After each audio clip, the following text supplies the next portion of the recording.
Bonjour, je suis Magali Posière. Je suis praticienne en hypnose et en PNL. Avant de nous rencontrer, voici un diaporama pour vous expliquer ce qu'est l'hypnose. Alors, écoutez bien. Aie confiance, crois en moi.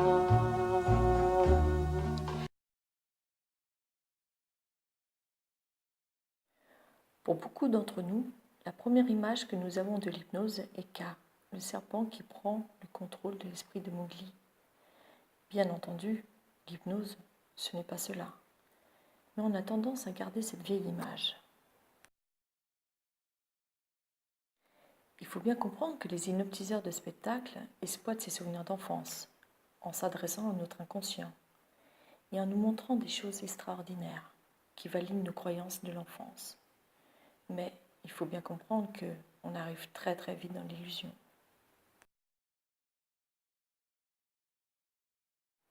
Il est très important de comprendre que, pas plus que Mesmer, que n'importe quel autre hypnotiseur, ne peut vous forcer à vous faire quoi que ce soit, contre votre volonté.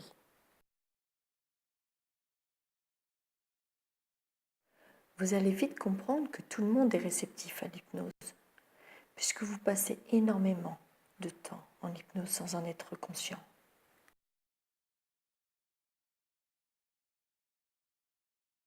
De même, quand nous sommes captivés par un film, nous ne sommes plus un adulte, assis dans une chaise en train de regarder un mur, mais nous avons quelque part des yeux d'enfant de moins de 10 ans.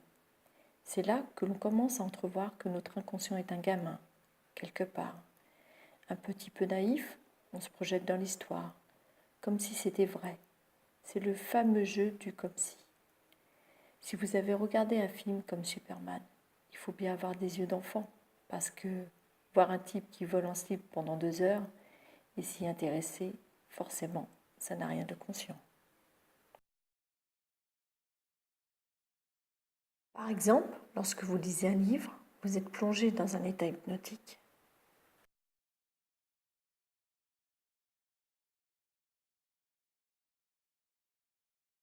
Lorsque vous regardez par la fenêtre, en pensant à rien.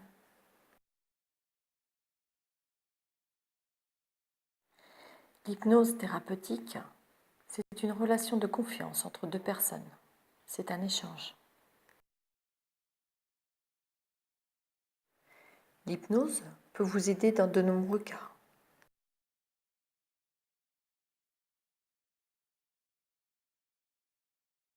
Par exemple, pour arrêter de fumer,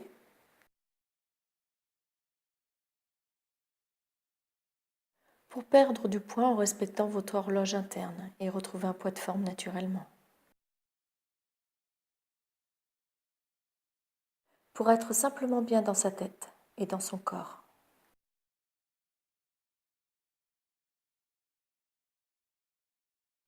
pour vaincre une phobie, une peur,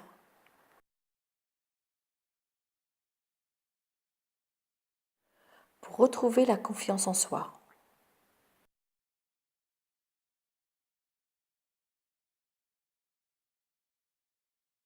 pour retrouver le contrôle de sa vie.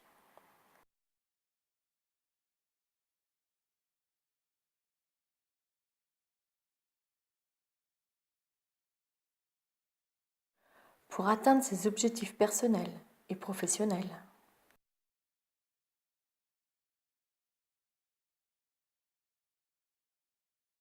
Ou simplement se sentir bien, libre, centré sur soi-même.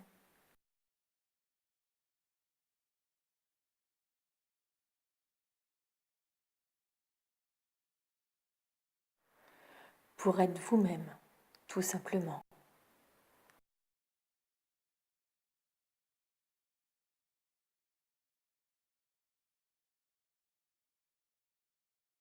L'hypnose, depuis la nuit des temps, a évolué.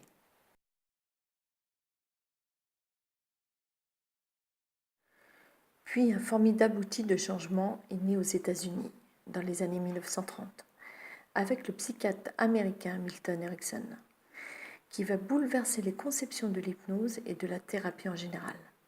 Elle sera bienveillante et solutionniste.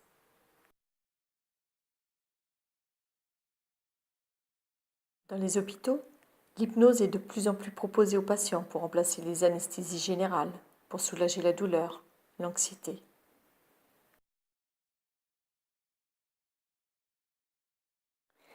L'hypnose est aussi pratiquée chez les dentistes, ainsi que par les pompiers. Elle apporte un espace d'apaisement bienvenu pour permettre de diminuer l'anxiété et apaiser la douleur.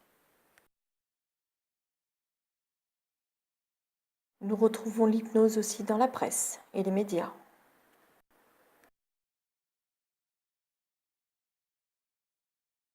Alors vous aussi, vous pouvez essayer cette grande aventure qu'est l'hypnose et de retrouver en vous toutes les ressources afin d'effectuer simplement, naturellement, le changement que vous souhaitez.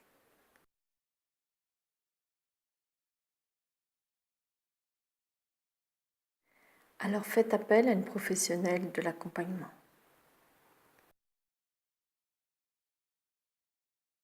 Alors je vous dis à très bientôt. Magali.